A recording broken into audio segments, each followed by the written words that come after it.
This is FBG Jen. And FBG Kristen. And I'm FBG Margot, host and producer.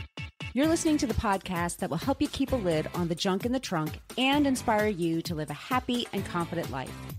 Each episode, we chat with motivational experts and celebs and share our own candid adventures in being healthy. If you're looking for a podcast that's equal parts hilarious and enlightening, well then welcome to the Fit Bottomed Girls podcast. Welcome back to the Fit Bottomed Girls podcast. This is FBG Margot, and on the line today, I have FBG Jen. Hey, guys. So it's you and I today as a duo. We interviewed Liz from Parents Magazine, and we had a fantastic interview with her. So what did you think of Liz? I loved talking to Liz. I feel like we could talk to Liz a lot more about a lot of different things. But one of my favorite things about her was that she has this great perspective as being both the editor of Parents Magazine and talking to a lot of moms and kind of seeing parenting from the expert level, like big picture, bird's eye view of parenting. But then she also has twin girls.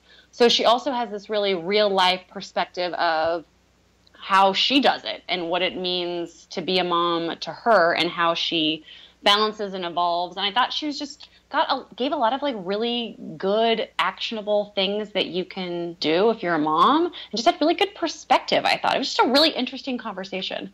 So I go way back with Liz. About 15 years ago, I worked with her at Fitness Magazine. And my favorite job when I was in New York for my whole media career, I was the PR person for YM, Fitness, and Child magazines. And they were just the best editors ever. And sadly, all those magazines are gone now. That's just the way the world is nowadays. But yeah. Liz was one of my favorite people.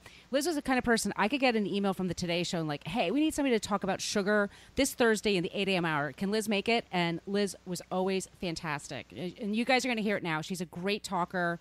She's so well-spoken, and on camera, you guys have probably seen her on a million shows, but, she's beautiful. She's smart. She's so poised.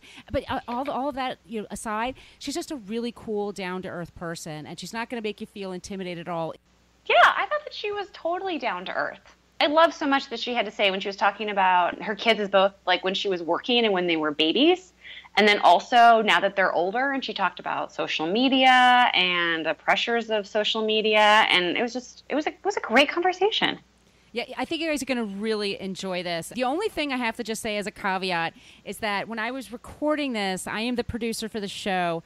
I had a little bit of a teensy-weensy issue with the volume on Jen's side. Jen was like super animated and into this interview, and you guys will be too once you hear it. But I'm sorry, I really try to adjust the levels as best I can, but Jen's enthusiasm does kind of shine through. But please stick with it. Sorry, guys. But that only means, by the way, that just means we have to have her back on the show again because she's such a great guest. So when you guys listen to this interview, please, if you want Liz back on the show, email us at podcast@fitbottomedgirls.com, and we'll definitely book her again because we absolutely need to have her on again.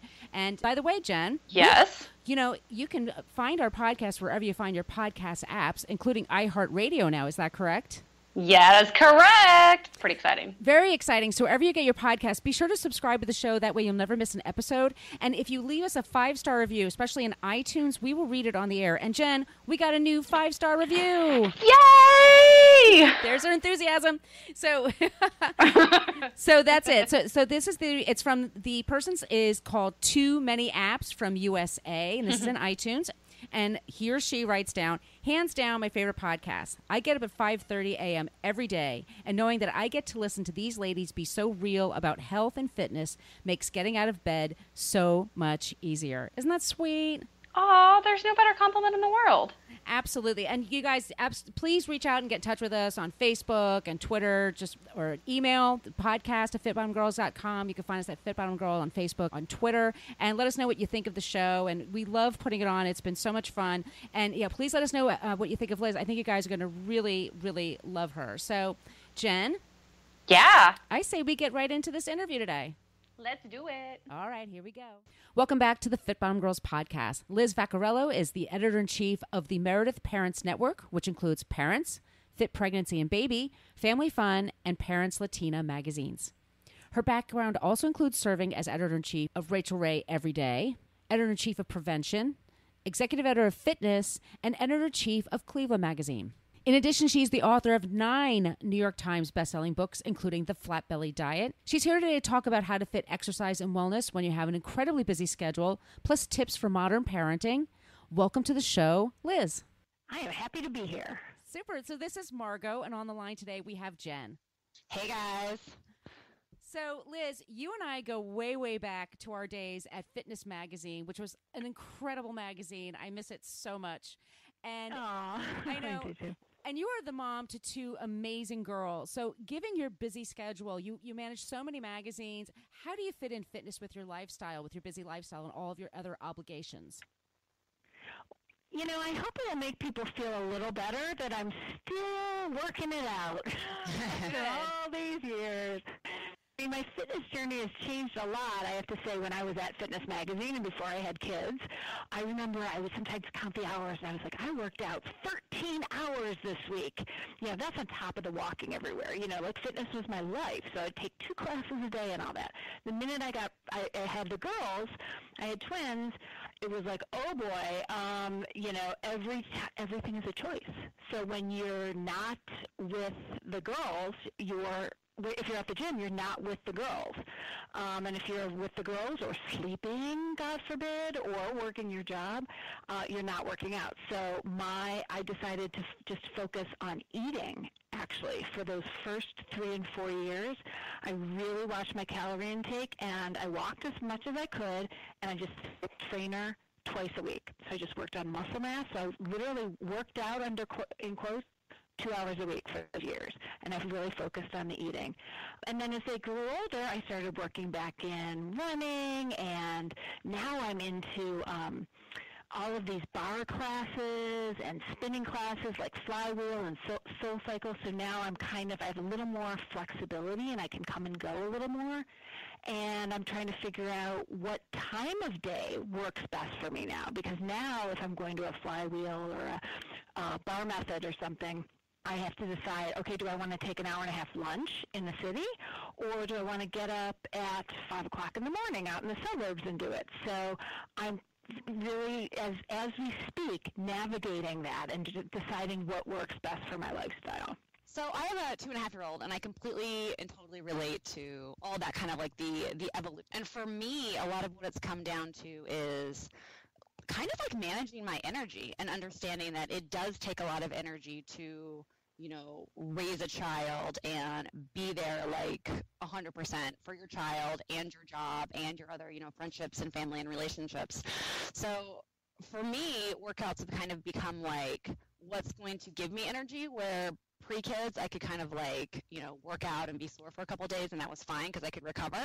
And now it's kind of like, no, I have to carry my 30-pound daughter around, you know, like, and get on the floor and run around. So I didn't know if you had any, you know, tips for managing, I guess, energy so that you can, you know, be there. Yeah, I love that the specificity of what you're asking, because that really is what it comes down to once you have a family and if you're working full-time. You have to make it worth it is the phrase that I love, right? So if you're working out, not only do you have to maximize that time, but you have to make sure that what you're doing is setting you up for the best day or evening possible. So that's what I'm struggling with now. I was taking early, you know, 5 a.m. classes, and I was getting up so early, and I went, Jen, you actually mentioned this in one of your fabulous articles on Fit Bottom Girls, and it was that once you get up and make that commitment, you don't have to do it every 7 days a week for the next 2 months. You might be better off easing into that schedule, that early morning schedule, just trying it 2 days a week so that your body gets adjusted to waking up. Because I burned out. I did 2 weeks in a row, getting up at 5 o'clock in the morning. So you need to make sure that not only are you not too sore to go about your day, but that you're also getting the sleep that you need, and that you're not throwing your circadian rhythms all off 100% topsy-turvy on their heads by starting some big fancy routine or schedule that you maybe isn't right for your body. Totally. Oh my God, sleep. The sleep thing. Sleep is gold. It's like everything. Totally.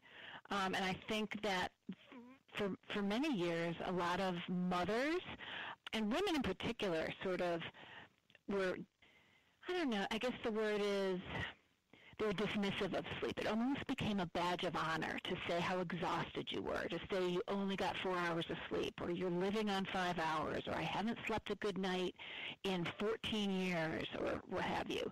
And I'm happy to say that the culture is changing a little bit now, and people are admitting to their need for sleep and are proud of the fact that they're making time to work sleep into their lives and to make it the core of a healthy lifestyle. Because without it, your workouts aren't going to be as efficient. Your quality time with your children isn't going to be as meaningful or memorable, and your function at work and with your friends and with your partner aren't going to be as strong. And so to be your best self in all areas of your life, you need that sleep. So that's the center of it all. And when I talk about scheduling and when I talk about early morning versus late at night, the deciding factor for many of us moms is and should be sleep. Yeah. Yeah, totally. So, Liz, I don't know if you know this, I actually teach fitness classes as well. I started teaching spin and boot camp and stuff like that, and I have awesome! It is awesome, and I have 3 students now that are expectant moms, and so of course I told them to listen to the Fit Bottom Girls podcast and episode 40 with Sarah Haley, who's a fantastic fitness person for women who are pregnant or pre-pregnancy. But I wanted to get your advice, because they're going to be buying your magazine soon. They're going to be fans of yours very soon. But what is your best advice for soon-to-be moms on how to handle the changes of having a baby? In terms of fitness or in terms of the whole package that is motherhood? I would say the whole package. Cut yourself some slack. Don't try for perfection in every area of your life. Let the house be a disaster.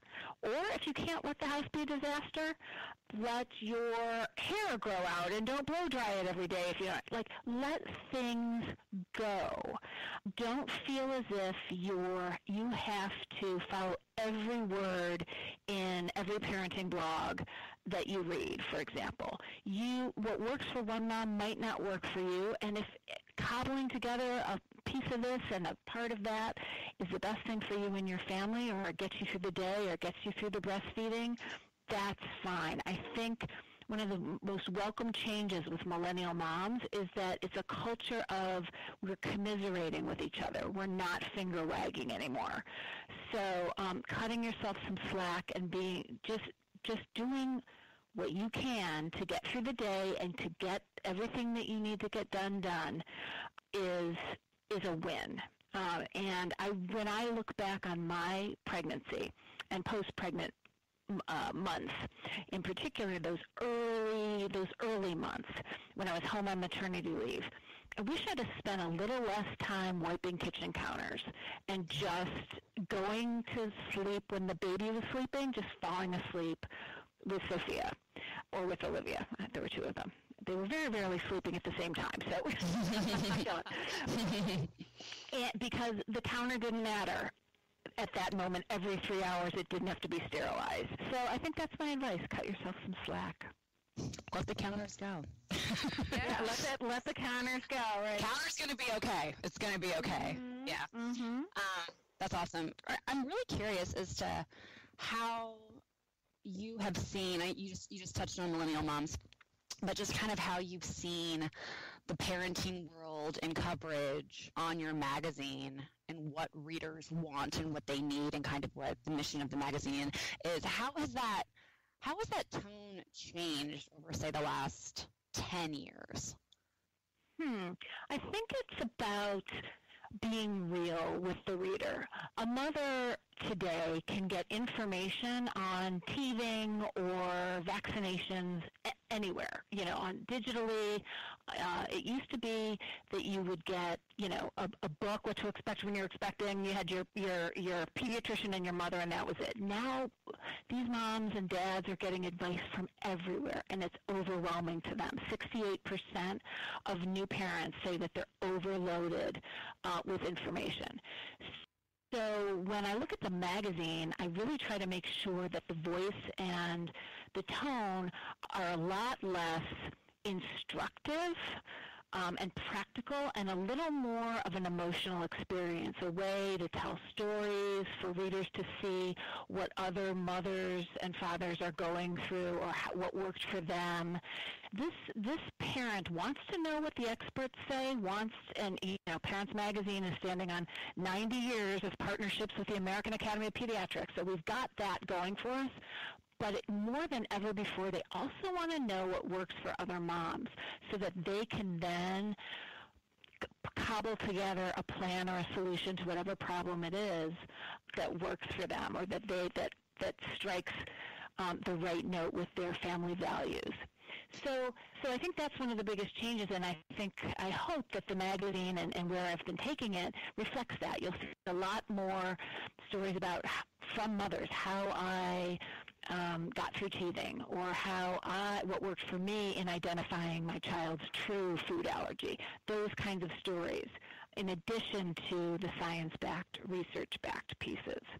Interesting. One follow-up question, because do you think that almost in some ways mirrors the trend that you also see in health and wellness and fitness, where it is kind of no longer one-size-fits-all approach? It is very much like you have to figure out what works for your body, for your family, for your life.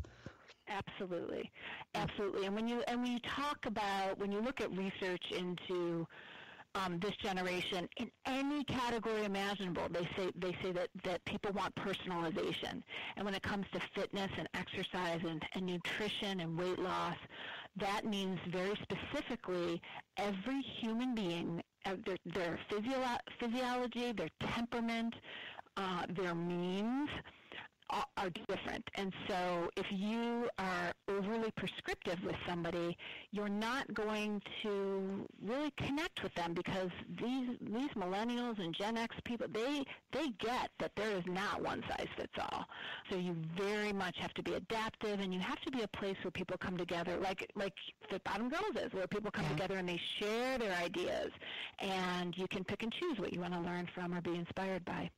So, Liz, I'm doing a count of all the magazines that you work on: Fit Pregnancy, Parents, Fit Pregnancy and Baby, Family Fun, Parents Latinas. How do you do all this work? You're just one woman. What are your tips for getting all this work done? Because you also have give kids at home. Yeah, I think. Oh my goodness, I could do a whole podcast on that. Because the bigger your jobs get, and as we all grow in our careers, like the jobs get bigger, you can't just do more and more and more. There's a limit to how much we can do. So the secret to my success and my happy day is delegating, making sure that my team is filled with men and women, mostly women now at Parents Magazine, who are smarter than me and who want my job. And so they're ambitious and they're good at what they do, and then let them go, let them do it. So it's about delegating and respecting your team, and about being there, for Parents Magazine, I'm very much the hands-on editor-in-chief. Like, I'm poring over every photo, I'm rewriting every headline, but I can't with all 5 magazines. So in those other cases, I say to the teams there, how can I make it something easier for you? Do you have a problem? Come to me and I'll help solve it, rather than trying to put my hands in all the cakes. Interesting. How much, if you don't mind sharing, how much do you delegate on the kind of home front, mom front? Early on, I gave up. Well, first of all, I'm very fortunate to be able to have help at home. So I have a husband. My husband's a photographer, so when he has a shoot, he could be gone for 9 days, right? But when he's not shooting, he's working out of the home, so he's very much there with the girls and with whatever babysitter we have that day. Some days there's nobody, and other days we have somebody helping out. I early on decided that the practical parts of parenting, the diaper changing, the well, not diaper changing, because when that happens, you got to do it.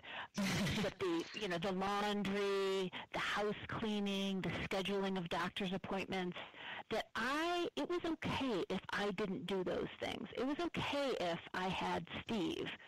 I put Steve in charge of those things.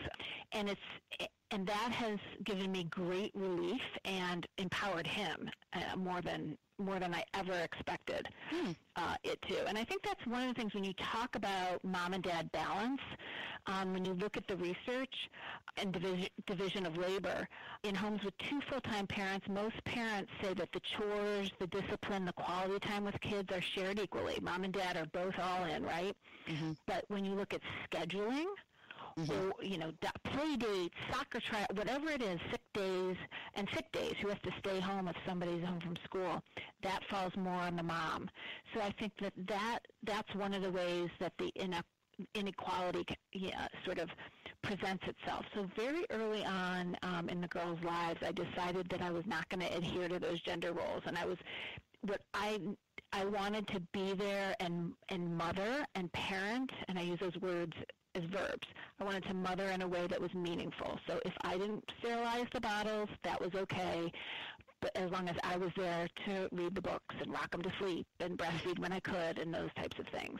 So being willing to give up and cut yourself some slack if you God willing, have the help and the means to do that is very, very wise, I think. So I'm just curious, so did you just sit down with your husband and have a conversation? Here's how this is going to go, or did it just kind of evolve to that place?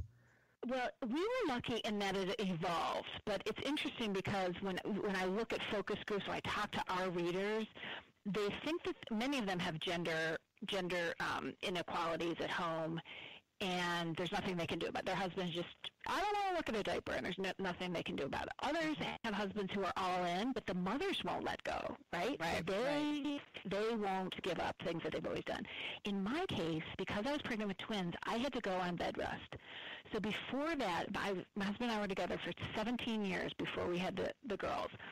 I did all the grocery shopping, all the cooking, we just moved into a new house. I managed the entire sale of the home, and all of it. I did all that detail stuff because I was the quote organized one, and he was the quote creative artist one, and I let him just take out the garbage and all that. Well, bed rest immediately changed that, and I was forced to, even if I didn't want to. I was upstairs in bed crying because he was organizing the linen closet, and I was sure that he was doing it wrong. And literally sobbing on the phone to my mother, and he did the grocery shopping, and oh my goodness, girls, he liked it. Oh, wow. To this day, he does all the grocery shopping. I know, right? He made dinner, and sometimes it was awful, and sometimes it was really good, and he enjoyed cooking, and he would get on the phone with his parents and talk about recipes, and oh my God. So he rose to the occasion. I was forced to get over it, and it opened up a window for all of us. So take advantage of any sort of stomach flu that you might have. Let it go. Let it go and see if the partner can see how well they can do. People become what you expect them to become. I believe that, and my husband certainly did. That's so interesting because I know there's a really well-known article that's been going around. It's been super viral. That's about the mental load, which is kind of what you're talking about with the female. We're just kind of culturized to have the to-do list running through our head. So I think that was a lot of really good advice there. Yeah. Thank you. That hum, that constant hum of worry, the mother often is the one to carry that around. Yeah. I think your point is to being aware of it. Okay, I have it because you can't change anything you're not aware of, and then be okay, how can I let some of this go? Because I think a lot of moms do kind of become, you're almost a control freak because you want everything. There's so much you can't control, so it's okay, can. Right, and share some of that hum with your partner. Yeah. So if it's if the partner knows that healthcare is all their domain, then you can casually say, are dentist appointments on the calendar or whatever, or hand the reminder notice to them. And maybe some hard lessons have to be learned, some mistakes, some balls have to get dropped, but those are ways that they can learn, and then they start to carry that hum of worry. So it has to be so challenging these days to raise a daughter with social media. So, I mean, how do you monitor their media consumption? You being the media queen, on the one hand. Oh, right. Yeah, so that's a great question. There are a number of ways to look at it. One of which is, when they were very, very young, it was right when Facebook was starting, and their father is a photographer, so they're used to a camera in their face constantly. And I was used to posting constantly. They were babies, and I wasn't at Parents Magazine at the time, and I hadn't thought through the ramifications of, okay, this child does not have any say in the fact that I am now I'm now documenting their lives to the world for all of posterity. They're gonna have this picture of them in a rain shower outside with no top on, even though they're 9 months old. It's still, they haven't bought into that. And I had this aha moment when they were about 5, I think. Sophia said to me, she saw me take a picture and post it and blah, blah, blah, and she said to me, Mommy, can you do me a favor and ask me now can I see the picture before you post it? That's what she said. She didn't say ask me, can I see the picture? And it was like a movie reel. My mind flashed, and I reeled back. My head, it was like a Rolodex was spinning in my head. And I said, oh my God, all those pictures I've posted, she had no say in them. So that was a wake-up call. So now I ask, I show, but now they're 12, and so now they're they have YouTube accounts. I gotta tell you, they're on Instagram, they're doing the Snapchat, no Facebook, but it's all about YouTube. Yeah. All about YouTube. And they have one of my daughters has a very popular channel, so she's embraced it. And I am on that thing constantly, reading every single comment. And I have a funny story. There was one, my daughter got rainbow hair, literally every color in the rainbow. It took us 6 hours in the salon. Don't and so she went on, and she was doing her daily upload on her video. And in the comments, I was on the train home from work, and I saw this person, scrambled eggs, 1, 2, 3, that's what the name was. You look silly, rainbow hair is silly, and was being mean about her rainbow hair. And I immediately, reported it to YouTube, and I'm emailing it, and I'm blocking the sender. I'm doing all the things that the parental controls say that you should do. And so then my husband picks me up. He said, I saw the same comment. I reported the same thing. And we get home, and we told Sophia, we received you from Scrambled Egg 1, 2, 3. I said, Mommy, that was Sam sitting next to me in band. We were doing it as a joke. God. But 2 things there. First of all, you watch everything closely. Second of all, they have no idea what her real last name is or where she lives. And she is very cognizant of the fact that she should not ever say we're going on vacation tomorrow or anything. So she completely understands that she needs to keep the reality of who she is sort of separate and secret. And there's only a few people in her school who know who she is. And then the second factor was she knew that we were watching, and she knew that we had her back, and that gave her a great deal of confidence and peace of mind as well. Because I think many of these kids are almost overly informed and overly scared about what's out there in social media. So the fact that she knew we were watching and reading all these comments made her feel good. What is this was not on my agenda to ask you this, but I'm interested since your daughter has a YouTube channel. I did a speaking engagement with a bunch of middle schoolers, and a lot of them did have YouTube channels, and they're like, oh my gosh, check out my channel, follow me, give us a plug, whatever. They're super into it.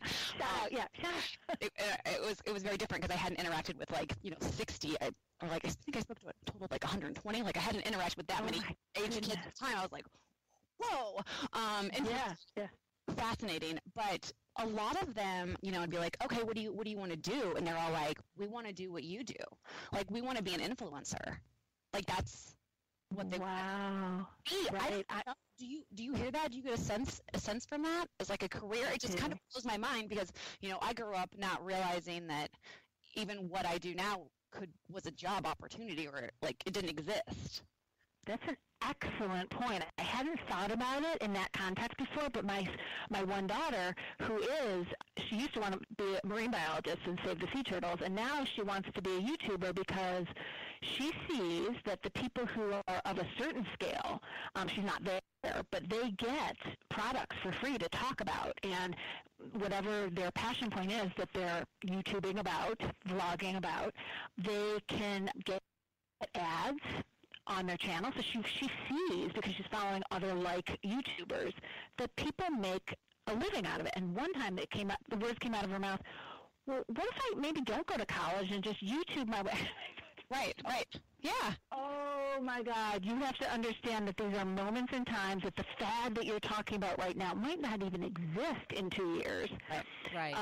And so no matter what you decide to be, talk about, it's like being a writer, right? Being an influencer is like being a writer or an artist.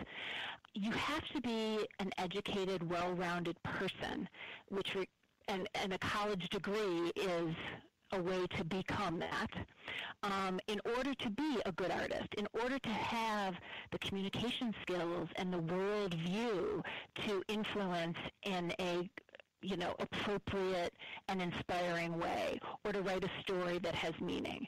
And what education, and a liberal arts education in particular, gives you is it grows a mind that is curious, and it grows it sharpens skills that make you better able to persuade people or motivate them. And if you have that package, then you can be a writer, a rock star, an influencer, a YouTuber, whatever. But you can't just show up and look into a camera, or because that's not where the magic happens.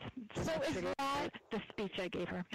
Yeah. Do you have? I mean, because for me, I kind of see it as it's a little bit of a celebrity-driven culture, where it's like, okay, I do and have notoriety. I think that's where some of the social media stuff plays in.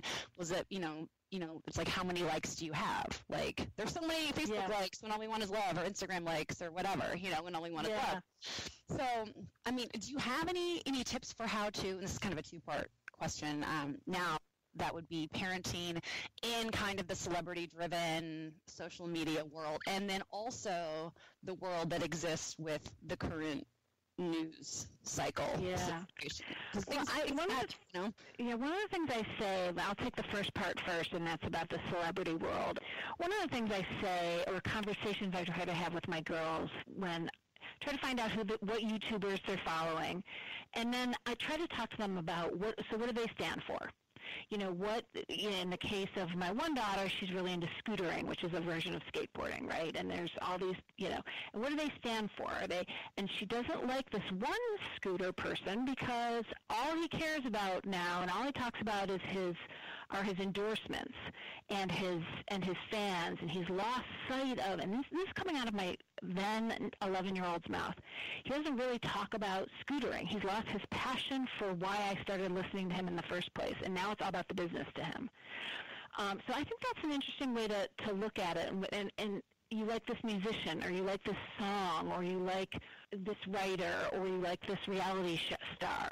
I ask the girls, well, what do you like about them? So it gets them beyond just fame for fame's sake, but what do they stand for? What does a Kim Kardashian stand for versus what does a Taylor Swift stand for? What things about them do you admire? So that puts it in perspective, and you'd be shocked. I'm shocked to see how much these kids get it. They get when somebody has jumped that shark and has lost their authenticity.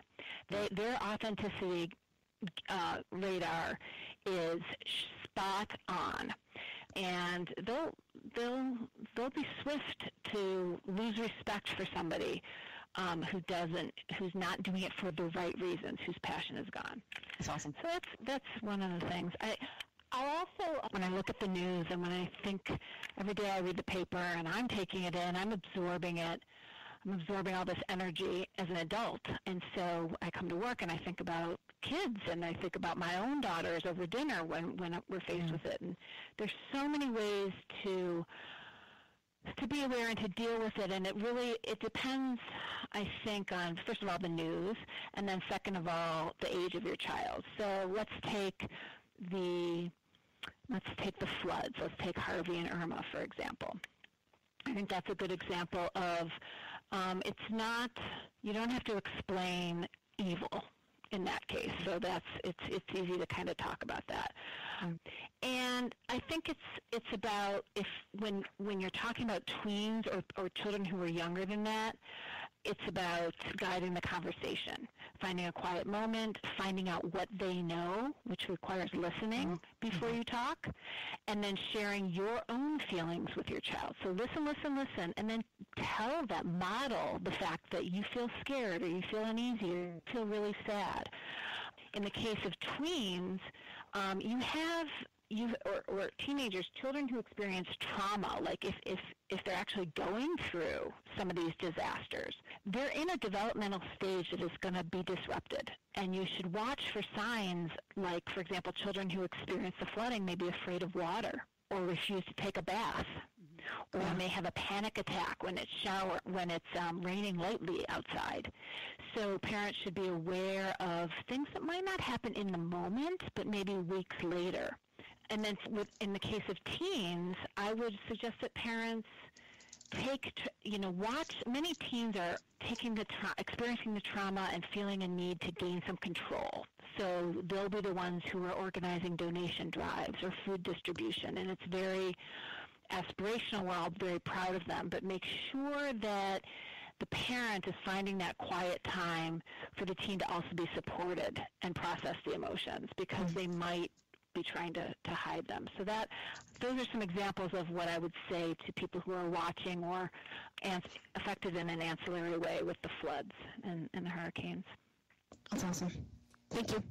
So you're welcome. So you're a media queen. You've been in the business for a very long time, and you have these young daughters, and we're talking about the images that they see, and it's not just in Instagram and stuff like that, but it's also, well, it is in Instagram and Twitter and Facebook and YouTube, and people presenting themselves as perfect and everything's great, and they feel that they can't measure up to that, and looking at the images that they see in magazines, and how do you talk to your daughters about that, like about how women are presented in the media and how they feel if they compare themselves to that or not?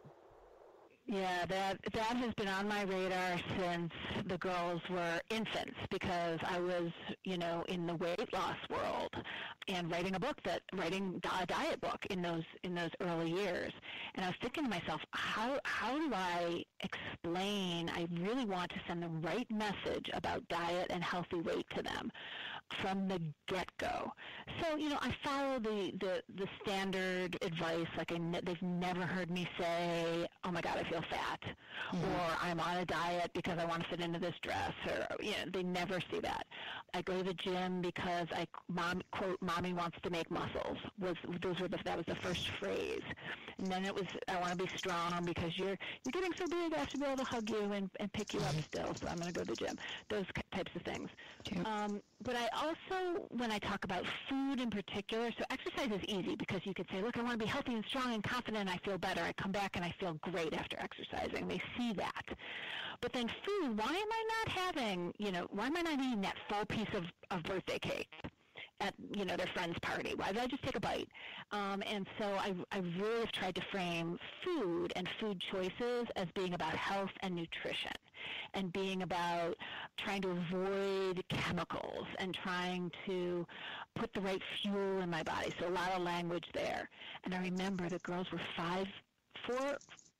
4 years old. We were going home to Cleveland in a car, and they were, Mommy, can I have a piece of paper? And they were scribbling, what do you want a piece of paper for? I handed it back to them, and they needed a pen. I gave them a pen. And we're making a list. And I said, what are you making a list for? We're making a diet list. And I froze. The blood drained out of my face, and I thought to myself, oh my gosh. And I didn't let them see me flinch, but I said, why are you going on a diet, girls? And they said, because we want to be healthy. Okay. Ew. So they wanted to, and I looked at the list and said avocado because they'd heard me for these TV segments, and they'd heard me like talking about these foods and making recipes. I want something. I need a more avocado recipe. So they were learning and they were getting the right message. So that's one thing that I've, in particular, have tried to model for the kids and for the girls.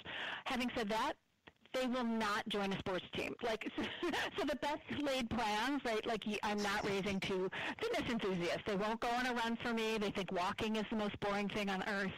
But they jump on the trampoline for 14 hours straight in the backyard with their friends. So movement is part of their lives, and they don't do it exactly the way mommy does it. But that's okay. And to answer your question about media, thankfully I've never worked at a fashion magazine where these waifs are on the cover. I've always worked at healthy magazines that try to show women at a healthy weight. But we have been, I think, criticized,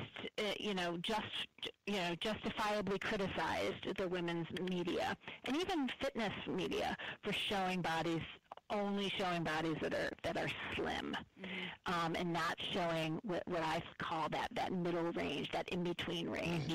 And I'm no longer at fitness magazines, so I can't sort of put my foot on that scale in any way. But if I look at the glamours of the world, and I look at Ashley, some of these models who are coming up. I look at a future model that I have. She's a mom, and she's going to be on the cover of Parents. And I love her body is strong and muscular and big, and that, I think, sends the right message. Watch what we do, not what we say. And so when I am making choices about parents who are going in the magazine or real families that I show inside, I make a choice to show people of all shapes, not just all colors, but all shapes and sizes. Yeah, that's awesome. I know for us at FBG, we it's like if you just look at what's available on stock art, a lot of times you're like, man, I would like to illustrate this post with, an image that was more representative of what we think, is right. Is a healthy, beautiful person, but it can be really difficult to find. So I know. And then you're always walking that as creators, as creative people, you're walking that. You want to inspire people, so you want to give them that aspirational image. But you also want to show them that they can get there. You want to show them bodies that look like theirs. So it's not about perfection. It's about health. It's about this middle world. And I think a few media out there have made, from a visual standpoint, great strides. Yeah, Glamour being one of them. Yeah, it's getting much better. I think I will probably, if this is okay with you, Margo, I'll ask the one more question, and then if you want to do our final question, is that cool? No, that's cool. Go for it. Okay, awesome. So I would love to know the best piece of parenting or motherhood advice that you have received, and then also the best one that you like to give. I know. One of the best pieces of advice is it's sort of not politically correct in that, I have the means to do this, but I was home on maternity leave trying. I didn't have my mother come and help me because I thought I could do it myself. I was wiping every one of those counters, right? And I had two babies who were, not sleeping through the night. And I had a boss at the time who said to me, Liz, throw money at it. And I said, oh, and it was such a relief. She's like, get yourself a night nurse one night a week for 4 weeks. Just if you have to go into your 401k to give yourself one good night's sleep once a week, think of that as being a worthwhile gift to yourself. And she was so right. And I did that. So I kind of threw money at it. But you can't say that to somebody who's barely scraping by. So right. Yeah. But I mean, you can't say, hey, do whatever you can to get support. You know what I mean? To ask to go ahead and ask for help. And because, I mean, it's I don't know. I think a lot of people have a difficult time just being like, hey, I need help. Help me. Yeah, I guess another way to say that is let that shell of perfection show its crack. And admit that, yes, you would love your neighbor to clean your house for you. Yeah. Or you will accept your mother-in-law's invitation to be your night nurse for the evening so that you can go to sleep at 7 p.m. and not wake up until 7 a.m. So are we ready for the last question? Oh, sorry. No, that's good. Go. Okay. Yep. All right, Liz, this is the last question for you, and it's very, very important. Are you ready? Oh, my goodness. I'm a little scared, but I'm ready. It's a good one. Don't worry. So what was the last song you listened to before you did this podcast interview? That's a great question. Right? It shows so many colors. Oh, that is such a great question. I'm going to open up my iPad. I'm going to tell you what the real last song was, because I didn't put that music on. I didn't do that. I was here at work, so it's been a couple hours. I'm having a Pink moment. So it was a Pink song. That's awesome. I know. So what? Oh, so great. what? My Pink. That's a great song. I love Pink. She's fantastic. I love her, and I'm like counting the seconds until the new album is out because she is just goals. Absolutely. I totally agree with you. I play her in my classes all the time. She's amazing. And that speech that she gave at one of the shows, MTV. Oh my gosh, about her daughter. It was perfect. Everything. It's everything. I know. She's great. Yep. She's got the right message, and I'm a rocker, so she's got that hard-edged rock and roll, like, you can do anything. That's kind of like my bad music, is anything rock. Yeah. Same here. Well, thank you so much for being on the show today. It was enlightening and incredible. I mean, Jen, I have to have her back on one day. Yeah, we can talk about a lot of things. Yeah. Awesome. I'm here. You guys are so great. Good luck with everything. I love Fit Bottom Girls, and I love what you both do. Awesome. Thank you for everything you do, and thanks for bringing it. I appreciate. I literally took so many notes, so many. Aw, you guys are cute. Thank you. Well, I'm here whenever you need anything, quote or anything big or small. Awesome. Thank you. Thanks, Liz. Okay. Bye. Bye. Love this show? Tell us why in a 5-star review on iTunes, and we'll read it on the air. Also, make sure you are a subscriber. If you want to reach out to say hi or have a question about a recent episode, well, feel free to email us at podcast@fitbottomgirls.com. And if this podcast jives perfectly with your brand, consider sponsoring the show. Get more info by emailing advertising@fitbottomgirls.com. Find all kinds of Fit Bottom goodness online and on social media at Fit Bottom Girls, Fit Bottom Mamas, Fit Bottom Eats, and Fit Bottom Zen. And if books and movies are your thing, check out the other podcast I co-host called Book versus Movie, which you can find anywhere where you search for podcasts. Thanks for listening.